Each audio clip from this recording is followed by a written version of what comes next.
हाय लोगोफोर आं मैया मोनसे भिडिअ होदोंमोन माने पेरालाइसिस बेमार ओमफ्राय आथिं सानाय सुनायनिखौ माने आं मालायनि भिडिअआवसो नुना होदोंमोन आरोना दिनै खासिखुथ्रा बाजाराव फेस टु फेस नुबाय नै आन्दाज मोनजोबखायो नै बेमारखौ नै जोंहा बेनो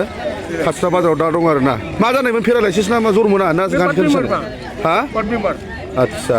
थै जमा जानानै थानाय मानाय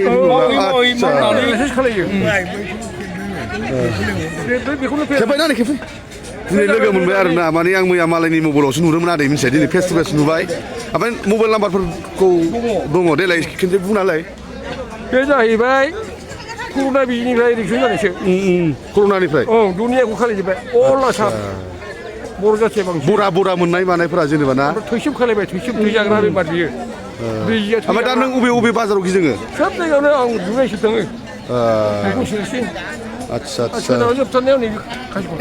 नैबे नै मुलिफोरा बेनो आरो बेजोंनो हामजोबो आरोना पलिसथा प्रकारनि बि नाग्रा जानाय माने आङो मैयासो नुदोंमोन आरो मबाइलाव बेसेबां लायो ओरैनो नागासेयाव नैबे थैमासेयाव 1000 बेजोंनो हामो 1000 बेजोंनो हामबायबो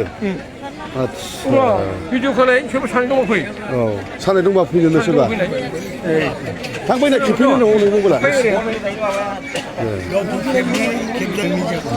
सोरबा दे लोगोफोर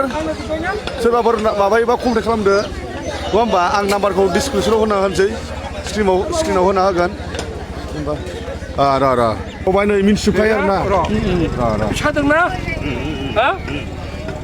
नै लगालग नायो आरोना गैलाबो संगोरखौ नै नैबे नाजादों गैलाबो दा गैला लगालग आदसा आन्दाज मोनखायो आरोना बेमाराव बावनो आन्दाज मोनखायो गैलाबो लगालग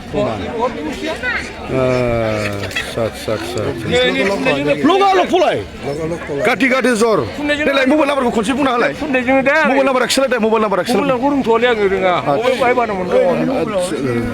आदसा नायनायखौ नायबाव बेखौ औ दे नायबावनो सानाय दंबावनो थोंसेखौ नायबावदों दे नायबावदो दे नाबाय नै लोगोफोर गैया नैबे दं दे दङ आन्दाज मोनजोबखायो